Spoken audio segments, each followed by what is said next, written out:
Hello everyone, welcome to our channel. ఈరోజు మా ఇంట్లో బ్రేక్ఫాస్ట్ వచ్చేసి మటన్ గ్రేవీ కర్రీ అండ్ దోశలు. ఓకే, దోశలతో మటన్ గ్రేవీ కర్రీ చాలా టేస్ట్ ఉంటుంది. సో ఇంట్లో అయితే మేము ఈరోజు బ్రేక్ఫాస్ట్ అదే ప్రిపేర్ చేస్తున్నాం.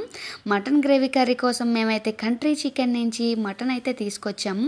So country milk, country chicken చాలా బాగుంటాయి. నాటుకోడి మటన్ కర్రీస్ చాలా బాగుంటాయి. మనం పల్లెటూరులో దొరికే ఫ్రెష్నెస్ అయితే ఇక్కడ ఉంటుంది. సో ఇదిగోండి కంట్రీ మటన్ దగ్గర నుంచి ఇంకా ముందు రోజైతే వాళ్ళు ఆర్డర్ తీసుకుంటారు.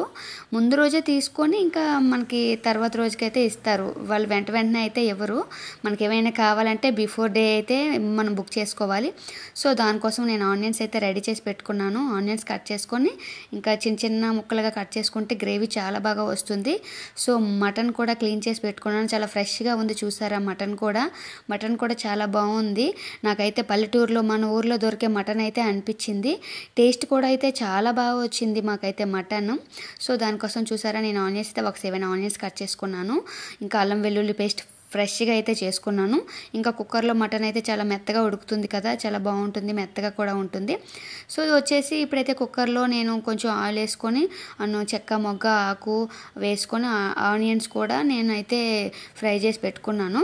ఇంకా ఆనియన్స్ కూడా అలా ఆయిల్లో ఫ్రై అయిపోయిన తర్వాత కొంచెం దానికి తగినంత ఉప్పు అయితే వేసేసుకొని చూడండి, బ్రౌన్ షేడ్లో అయితే మనకి రావాలి. ఆనియన్స్ బ్రౌన్ కలర్లో వచ్చేసిన తర్వాత మనం అల్లం వెల్లుల్లి పేస్ట్ ఫ్రెష్గా ఉంటేనే బాగుంటుంది. సో ఆల్రెడీ మనం స్టోర్ చేసి పెట్టుకుంటాం కదా, కానీ అప్పటికప్పుడు నాన్ వెజ్లో ఫ్రెష్ అయితే బాగుంటుంది అల్లం వెల్లుల్లి పేస్ట్. సో అల్లం వెల్లుల్లి పేస్ట్, పసుపు, ఉప్పు, కారం ఇంకా అన్నీ వేసేసి ఇంకా మటన్ కూడా అందులో వేసేసేయాలి. మటన్ కూడా చాలా బాగా వేగిపోవాలి.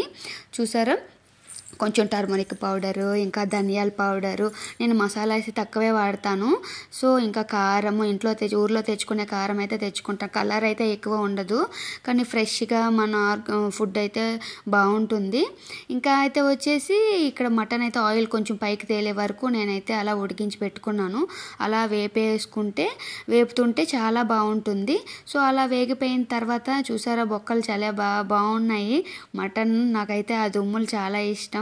సో ఇంకా బాగా ఎగిపోయి ఆయిల్ పైకి తేలిపోయిన తర్వాత వాటర్ అయితే వేసుకున్నాను. వాటర్ వేసుకొని ఇంకా కుక్కర్ అయితే మూత పెట్టేసేయాలి. కుక్కర్ మూత పెట్టేసిన తర్వాత ఒక 5 విజిల్స్ అయితే నేను ఉంచుకున్నాను. 5 విజిల్స్ తర్వాత ఓపెన్ చేసి చూసారా మటన్ కర్రీ ఎంత బాగుందో. ఇంకా కుక్కర్లో అయితే చాలా కొంచెం ఆయిల్ అయితే పైకి తేలింది, చూసారా? కొంచెం ఆయిలే కానీ అలా వచ్చేసింది.